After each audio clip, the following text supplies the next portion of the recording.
Imagine yourself walking alone through a quiet, eerie path shrouded in fog. Each step echoes with the silence of your thoughts. Ahead, a door stands, tall, ancient, waiting. It's not just any door. It's a gateway, a portal to a future that looks nothing like your past, a future that holds a different version of who you could become, if only you could reach it. But as you try to step forward, something holds you back.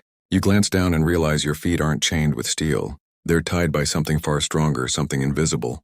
Not physical chains, but mental ones. Emotional ones. Wounds shaped not by war, but by words. Chains forged from every moment of self-doubt, heartbreak and abandonment you've endured. You want to move. You ache to grow. But you can't, because these aren't just memories, they're stories. Stories buried deep in your unconscious. Writing the script of your life without your permission. The question is, are you really present? Or are you reliving scenes from a play that ended years ago? Carl Jung once said, "Until you make the unconscious conscious, it will direct your life and you will call it fate." And that is exactly what we do with pain we haven't faced. We assume time has washed it away. That distance is enough. But time alone doesn't heal. Unspoken pain doesn't die. It only hides, silent, suppressed, and dangerously active. It sneaks into the way you see others, the way you trust, the way you love, the way you define your identity. Maybe someone once made you feel like you weren't enough. And now, even years later, you hesitate to open your heart. Unsure whether love is a gift or a weapon. Or perhaps you keep attracting the same kinds of pain, the same relationships, the same mistakes. And you wonder, why do I always end up here? Because pain unprocessed is pain repeated. You may not realize it, but many of your current behaviors are not choices. They're echoes. Echoes of moments you never fully felt. Wounds you never allowed yourself to acknowledge. We tell ourselves we've healed because we no longer cry. We say we've moved on because we can talk about what happened without trembling. But in truth, most of us are still reacting from a younger version of ourselves, one who never got closure. And this is what Jung called the personal unconscious, a deep archive where every unprocessed memory waits, patiently, silently shaping who you are. You might feel stuck today not because life is unfair, but because you're trapped inside stories that were never resolved. Stories you didn't choose, but ones you keep reliving. And unless you uncover them, they'll keep scripting your life. You might think your trust issues come from recent betrayals, but they may go back to when someone first taught you that love equals pain. You might believe your self-doubt is about your career or appearance, but maybe it began the first time you were made to feel invisible. You see, the past doesn't disappear when you ignore it. It just morphs into triggers, patterns, and projections. And here lies the most dangerous truth of all. What you don't see is what controls you. So much of our emotional suffering isn't from what's happening now, but from what happened then. You're not just afraid of losing love. You're afraid of reliving the moment you first felt abandoned. You're not just afraid of failure. You're afraid of becoming that child again, who felt like nothing they did was ever good enough. This is why time doesn't heal all wounds. Time hides them. Burying a wound doesn't stop it from bleeding. The unspoken becomes the unseen, and the unseen shapes your life. Jung described this as the shadow, the unconscious part of ourselves where everything we've rejected lives. All the pain, shame, fear, and vulnerability we were told to suppress, not because we wanted to, but because we had to survive, to fit in, to be accepted. But the shadow doesn't disappear. It doesn't fade because you ignore it. It grows stronger. And one day it begins to live through you. Through your fears, your choices, your self-sabotage. You think you're making conscious decisions, but you're not. You're following old scripts. Scripts written in moments you barely remember but never forgot. So ask yourself, are you reacting to your present life or reenacting your past?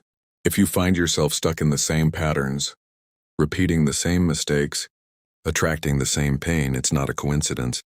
It's your unconscious attempting to resolve what you never fully faced.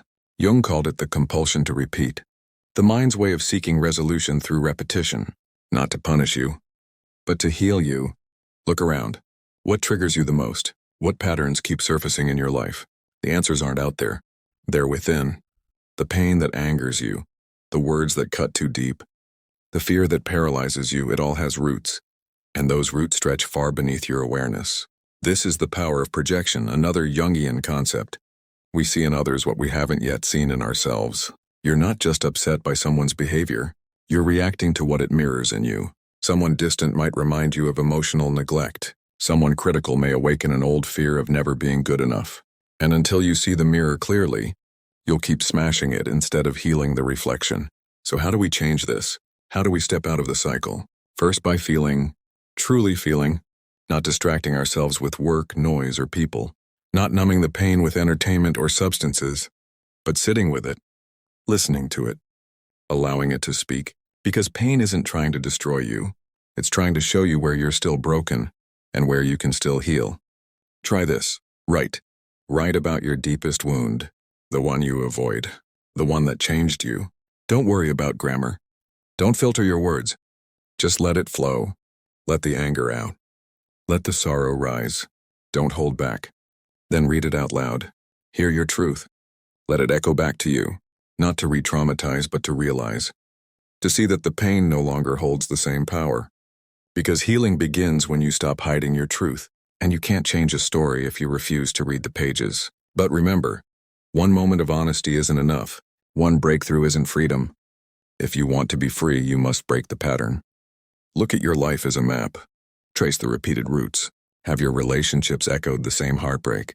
Do your ambitions always end in self-sabotage? Has fear been the compass guiding your choices? Patterns aren't accidents. They're lessons. And they'll keep appearing until you learn what they're trying to teach. The world is not against you. It's reflecting you. And when you start seeing these patterns not as punishments, but as messages, you begin to evolve. If abandonment keeps showing up, maybe it's not about others leaving. It's about you not fully choosing yourself. If you keep being mistreated, maybe the real wound is how little you value your worth. And if you feel unlovable, maybe it's time to stop waiting for others to validate what you must claim for yourself. This is where true transformation begins, not in fixing the world but in rewriting your story. Because once you name the pattern, you begin to change the script. And here comes a deeper question. Who are you without your wounds? That's the part most people never reach. They unearth the pain, they see the pattern, but they don't know how to live differently. They still identify with the version of themselves shaped by trauma. But there is another you, the one who is no longer shackled by fear, the one who doesn't need to be liked to feel worthy, the one who wakes up not carrying the weight of 1,000 yesterdays. That version is real, already within you, waiting. So imagine them, see them in your mind, standing tall, unapologetically authentic, peaceful, not because life is perfect, but because they no longer run from themselves. Ask, how would they speak? How would they move? Who would they love? What would they no longer tolerate? Now start living that way, not when you're healed enough, but now. Because healing doesn't mean waiting, it means deciding. Deciding to act from who you want to be, not from who you've been. And when you do, something miraculous happens. Your past loses its grip, not because it's forgotten, but because it's been integrated. The scar remains, but it no longer defines the story. You are no longer the wounded. You are the warrior, the alchemist, the one who turned pain into power. You don't need to fix your past. You need to transform your relationship with it. See it not as a prison, but as a forge. And now you stand at the threshold. The path ahead is unwritten. The pen is in your hand. So here is the final question. If you were no longer ruled by pain, guilt, or fear, what life would you create? That's not just a question. That's your rebirth. Not from nothing, but from experience. From wisdom. From resilience. Because what happened to you isn't who you are. Who you choose to become, that's where your power begins. And the future? It's still yours to shape.